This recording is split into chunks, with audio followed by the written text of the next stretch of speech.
Hello, everyone.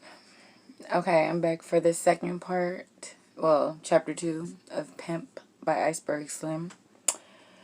I hope you guys enjoyed the last one. I know I was talking through it. I will not be talking through this one, okay? I promise. But I'm gonna go pee while we start this, okay? And excuse my dookie braids, but you know I gotta have crinkles tomorrow, okay? First Steps, Chapter 2. First Steps into the Jungle.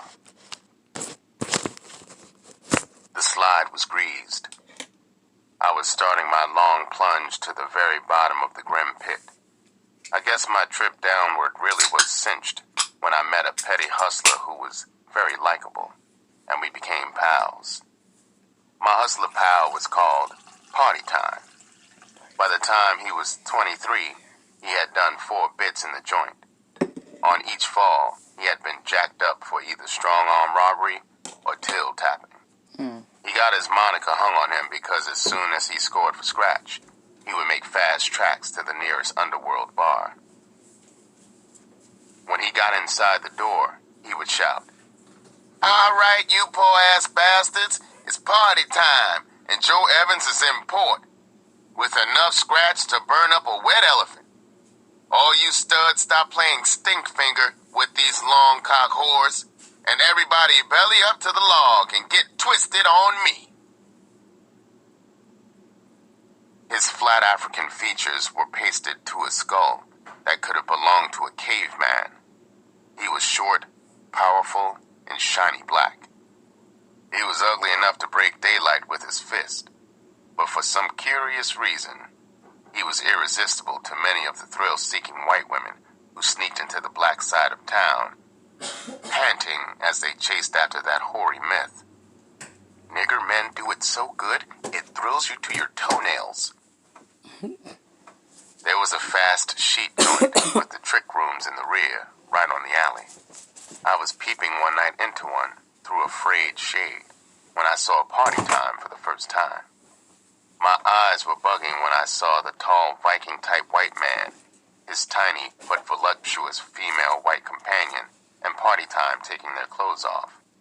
Finally, they stood there, naked. I could see their lips moving, so I pressed my ear and eyes sideways against the window that was open a couple of inches at the top to get the sound.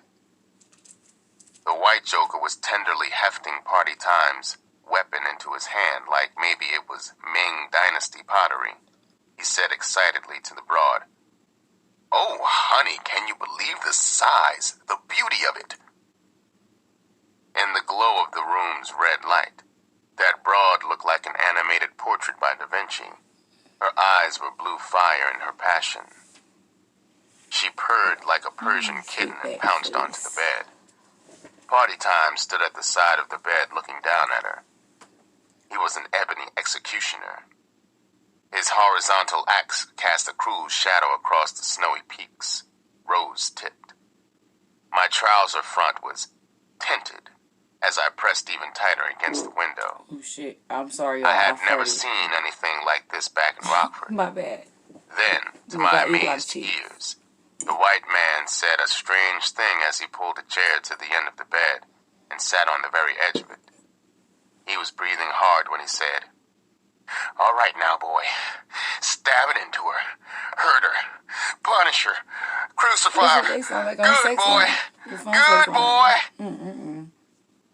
The broad looked so fragile and helpless to my naive eyes that I felt a pang of pity pulse inside me as she moaned and whimpered in painful pleasure beneath the black demon, savagely pile-driving between the jerky white legs, jackknifed, imprisoned behind the sweating, punching black shoulders.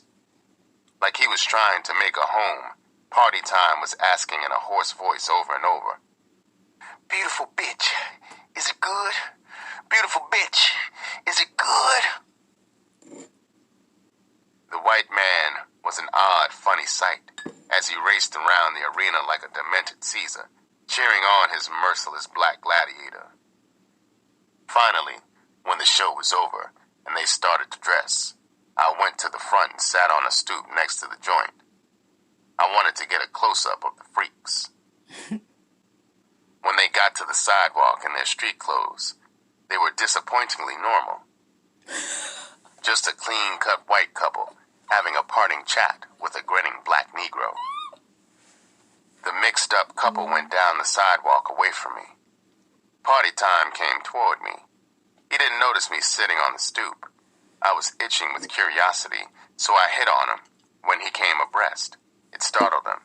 His face got stiff. I said, "Hey, Jack, how you doing? That sure is a fine silk girl, huh? You got a square to spare?" He fished a cigarette from his red shirt pocket, handed it to me and said, "Yeah, kid, she's fine as a Valentine. Two sights I ain't never seen, and that is a pretty bulldog and an ugly white woman." I've seen a lot of those. He was spouting cliches, but to a small-town boy, he came off witty as hell. I was in that brain-picking mood, so I put the snow machine into high gear to hold him. My eyes bucked in mock awe as I lit the square. I said, "Thanks, man, for the square. Christ, that's a sporty vine you got on. I wish I could dress like you. Look, You my daughter sure ruined all of these. She's picked them all off. He took the bait like a rapist in a nudist colony for the blind. He flopped down on the stoop beside me. He poked his chest out, his eyes flashing like a pinball machine gone haywire as he got ready to open up. He hiked the pants legs of his green check suit to his calves to show his blood-red socks. The huge zircon on his right pinky glittered under the street lamp as he cracked his knuckles and said, "Kid, my name is Party Time, and I am the best flat-footed hustler in town. Money loves me and can't stay away from me. You see that fine silk broad? I got a double saw to lay her. Of course, that ain't nothing. It happens all the time. I could be one of the greatest pimps in the country if I was lazy, and I didn't have so much good hustler in me." I sat there listening to his bullshit until 2 a.m. He was likable, and I was hungry for a pal. He was an orphan, and he had just done a 2-year bid straight up, his fourth 2 months before. He had a head full of wild, risky hustles he wanted to try. He needed a partner. He tried all of them on size for me. I got home at 2:20. About 1 minute later, I heard Mama's key in the door. She had served the banquet for her white folks. I just made it into bed with all my clothes on when she came to look in on me. I was snoring like a drunk with a sick sinus when she kissed me goodnight. I lay thinking in the darkness until daybreak, putting myself into and trying to size myself into one of those quick buck schemes that Party had plotted. When the sun came up fat and bright, I knew I would give the Party's version of the Murphy a whirl. I didn't know his version was crude and dangerous, and only a weak imitation of the real Murphy. Years later, I discovered that the Murphy, when played by experts, was a smooth, short con game with a slight risk. In any section where Negro whores operate, white men will flock to trick with them. I met Party several times after school at a pool room. About us and keep He ran my roll down to me, and the next Friday night we got down with our hustle. Mama was serving a party, so I could stay in the streets until at least 1 a.m. Around 10 that night in an alley in the heart of the Vice section, 7th and Bleach Streets, we unwrapped the package that Party had brought. I rolled up my pants legs beyond my bony knees. I slipped into the 25-cent red cotton dress from the Salvation Army. I put on the frayed red satin high-heeled shoes. I pinned a scraggly piece of hair just inside the front inner band of the faded blue straw bonnet. When I tilted it on my head at a sexy angle, the ringlets of uneven hair hung down over my eyes like bangs. I stood wide-legged, flexed my thigh and hip muscles against the tight red dress, aping the whore stance. Party looked me over head to toe. I was wondering how I came off as a broad. He shook his head, hunched his shoulders, and walked toward the mouth of the alley to catch a sucker. I got the answer when he reached the sidewalk. He twisted his bead toward me and said, Listen, man, stay out of the light, okay? Within 5 minutes, he gave me the office that some action was coming down the street. I watched Party giving the pitch to a short, elderly white man. I wonder if I had enough voltage as a broad to come through with my end of the deal. He officed my flash cue an instant before the white man peeked up the alley at me. I jerked my skinny ass in a series of bumps and grinds and hopefully waved him toward me. That skinny black bitch he saw must have lit a fire in him all right. He fumbled his hide from his hip pocket and handed a bill to Party. The chump started up the alley at a hell of a pace for an old bastard. He had paid his money, and he was red hot to take his chance to stick that hot nigger bitch waiting for him in the shadows. He had no chance, but in a way he was lucky. Lucky that his hide had not been fat with greenbacks. If he had been loaded, when I evaporated through the gangway, Party, instead of fading away, would have come into the dark alley behind the sucker and robbed him with brute force. My heart was pounding in excitement as I galloped through the alleys towards our next prearranged duck blind. I took a new station several blocks away. Party time came moments later. Looked up the alley and hooked the tips of his thumb and index fingers into an all is well O. We beat several other suckers. None had the fare for the strong arm. We worked until 12:30. Then, unlike Cinderella, I stashed my mildewed costume, got my half of the $70 take, and raced home. Mama came in a half hour after I did.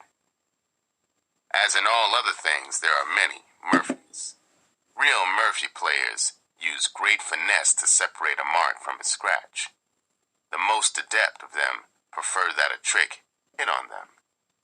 It puts the Murphy player in a position to force the sucker to qualify himself and to trim the mark not only for all his scratch, but his jewelry as well.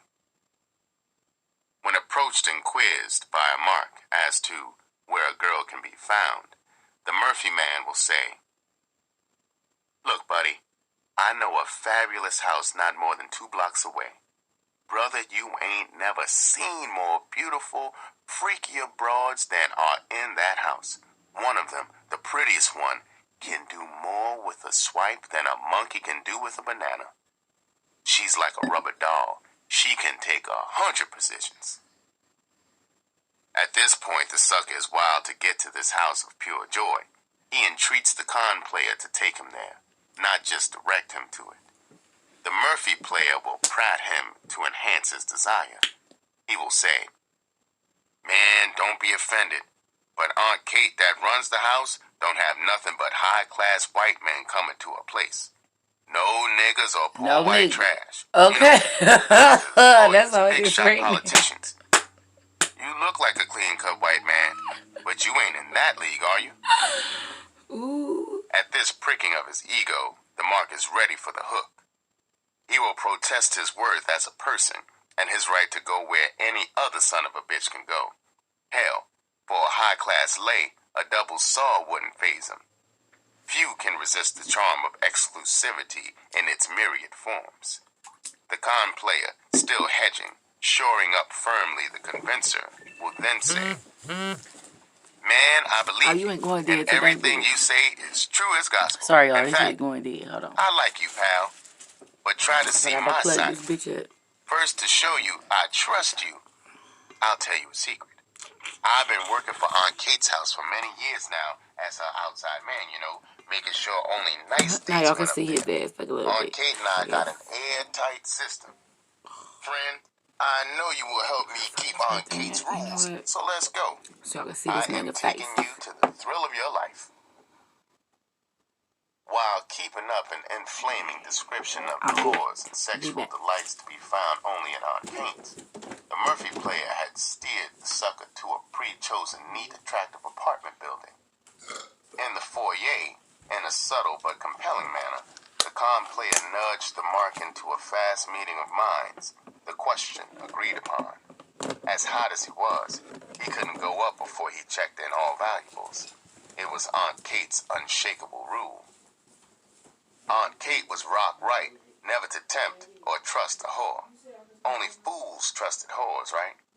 The Mark wasn't a fool, right? Right. The con player produced the sturdy brown envelope. The sucker counted all the scratch in his pocket into the hand of Aunt Kate's outside business manager. The efficient, affable manager shoved it into the envelope, licked it, sealed it, and stuck it in his pocket for safekeeping from the possible larceny in the hearts of the gorgeous dolls upstairs, 3rd floor, first apartment to the left, number 9 to be specific. The sucker was in a bubbly mood as he took the stairs 3 at a time. He liked that nigga down there who was protecting his money. What had he told him when he gave him the shiny gold-colored metal check? Harry pal, this one's on me. Just go up and hand it to Aunt Kate. Everything is going to be all right. If you want, you can buy me a drink when you come down. The 2 strikes that had whipped across the white man's mental plate and had set him up for the kill. The 3rd strike was first his desperate need to relieve himself into a black body. The 2nd was his complete inability to conceive that the black boy before him was intelligent enough to fool him, to fashion the Murphy dialogue. Party and his raw-boned lord after 3 weekends of fair success with the Murphy ran head-on into a round brick balloon. It was only 5 feet tall, but it weighed close to 300 pounds. It was a Saturday night around 10. The vice section was overrun with Johns. It seemed that every white man in town was out there, scratching one hand and a rod in the other, ripping and running after the black whores with the wildest, blackest asses. Party and I set up a blind on the fringe of the section because, with all of that mad action in the center, it would be a hectic cat-and-mouse game with the cruising, rousting vice squad. I would have gotten something less than pure kicks to get busted making like a broad. Party hadn't strong-armed since his last bit. The only reason he hadn't was simply that none of the Johns we had fleeced was carrying a wad. We were fishing in a sand pile. All the hungry suckers were swimming in center stream. From my Murphy station in the alley, I watched Party eagerly for the office for action. Around 11:30, I was standing on one leg, and then the other like a bored crane, with a 25-cent dress on. About 5 minutes later, the office came through. Was it a man? A machine? No. It was a walking, living, round balloon with a fat poke and a flaming itch for black kush.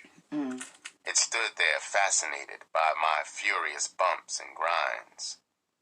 I felt prickly feet of excitement stomping along my spine when the balloon took his hide out.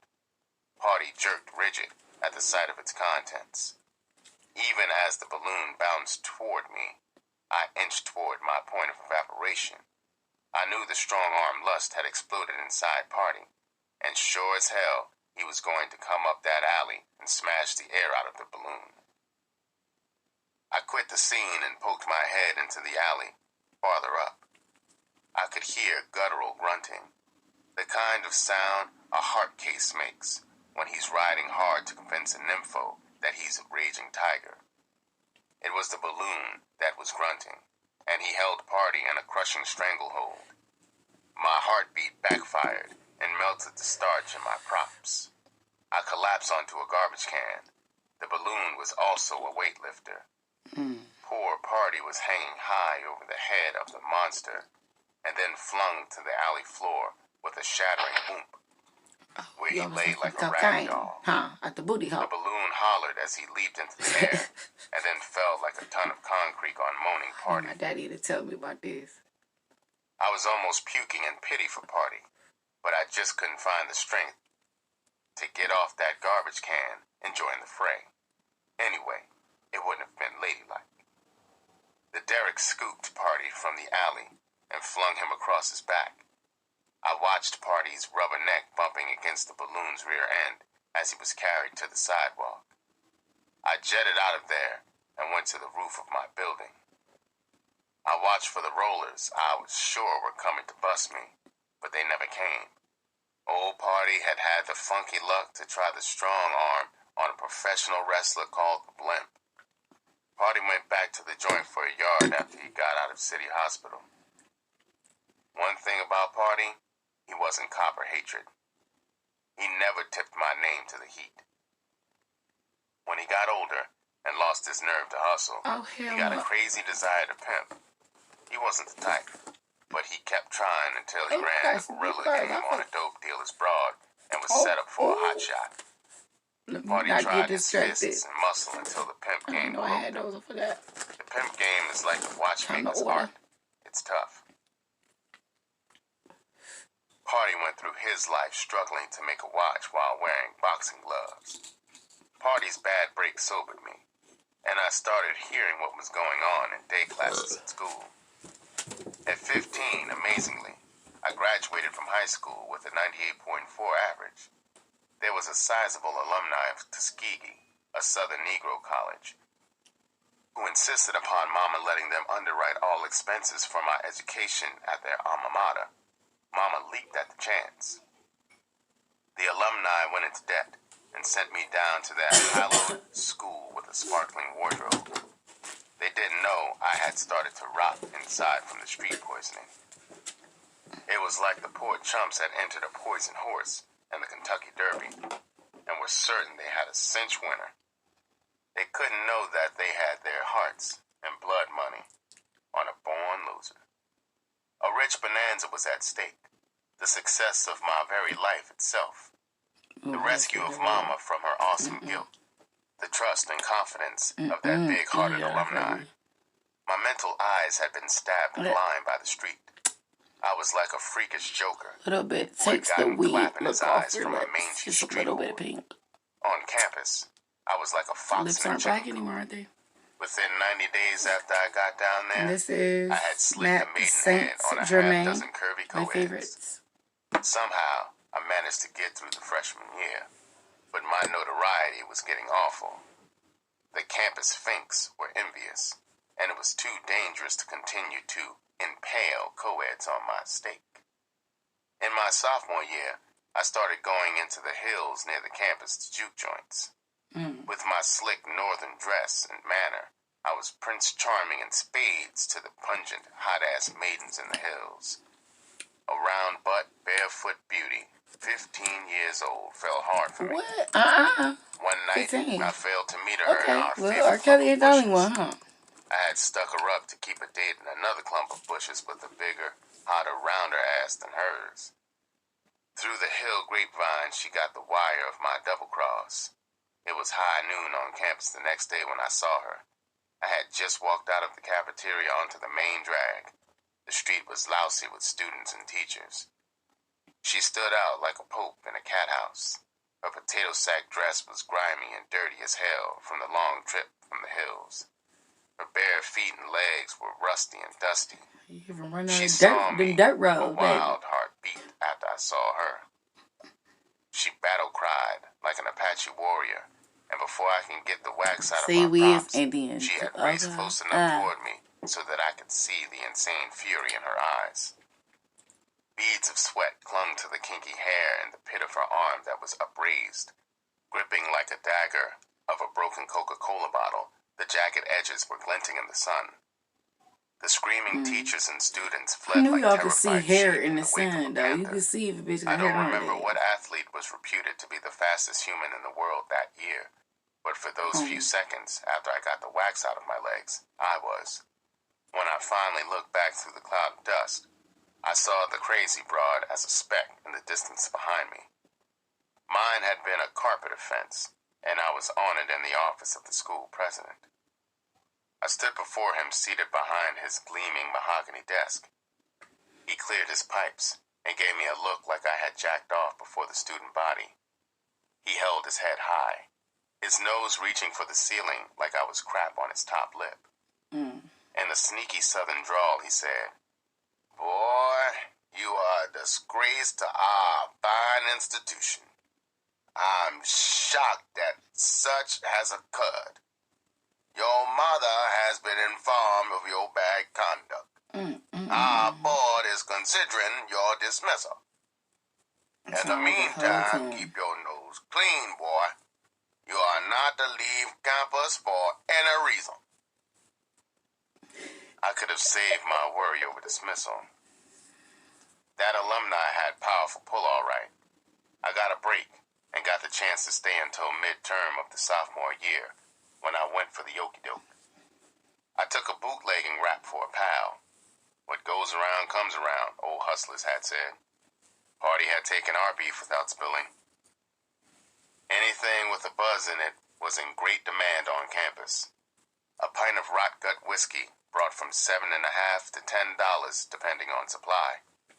My roommate had scratch and a Fagin disposition. He was a Sharpie from a number racket family in New York. We made a deal. He would bankroll our venture if I copped the merchandise and sold it. He got my promise that I would keep his part in it a secret. He was a fox for sure. He gave me the scratch, and I slipped up into the hills to contact a moonshiner who would supply me. Right. Where is Perhaps the moonshiners at? This all fake ass moonshine they be selling. With that broad who pushed me to that track record. I scored for a connection, and the markup on campus was 400%. Everything was beautiful. The merchandise was moving like crazy. I was sure that when I got back home for the summer, I would have enough scratch to turn everybody green with envy. I recruited a co-ed I had laid to distribute for me in her dorm. But is scratch dope or money? That's what I'm trying to figure out, because that shit seemed like the same thing to me. Co-eds in her dorm well, were fierce rivals for the love of a coffee-colored, curvaceous doll from a country town in Oklahoma. Doll was really dumb. She had no idea of the lesbian kick, so naturally she couldn't know she was a target. Eventually, the crafty of the two Jaspers wore the doll down and turned her out.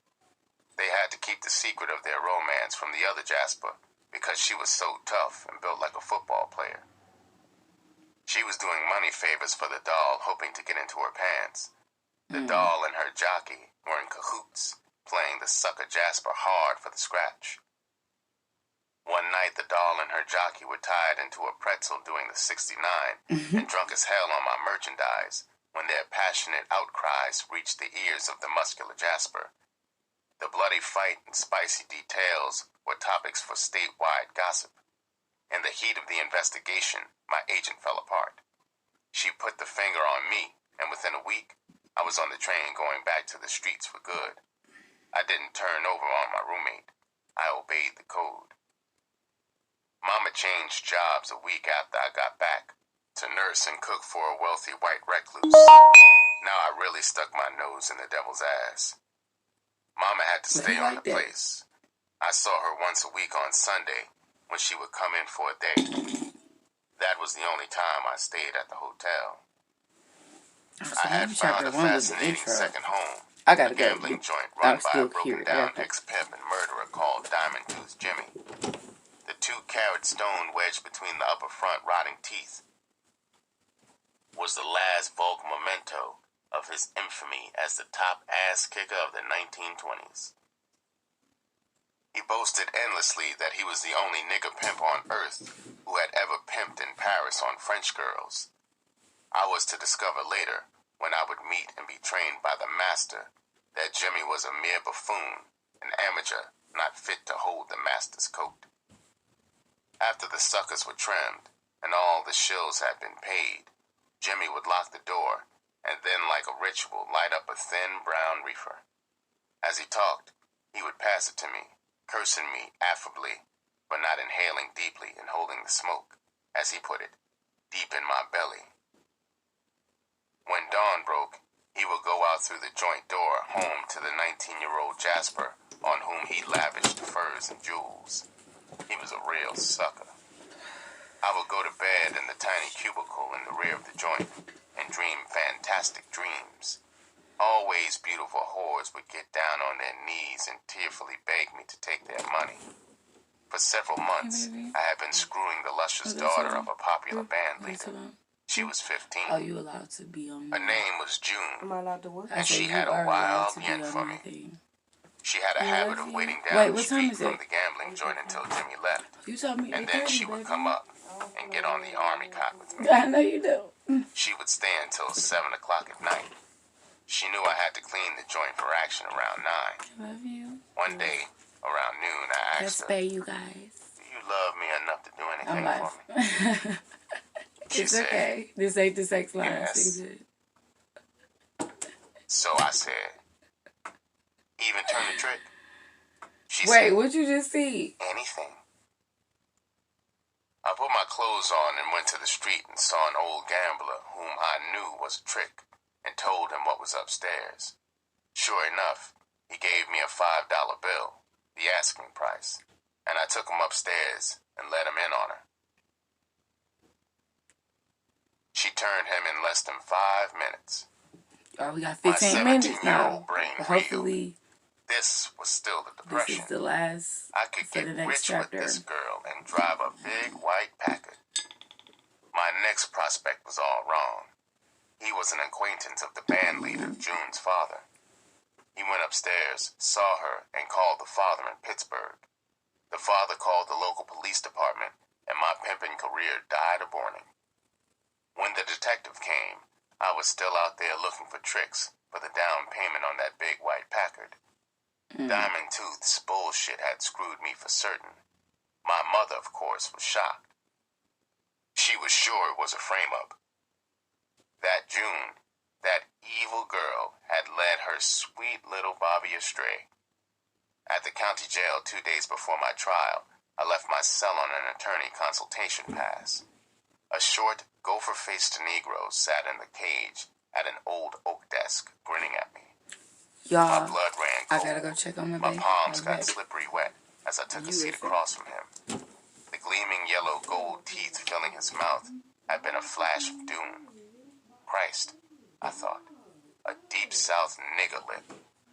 Didn't Mama know that most of them turn to jelly when defending a criminal case?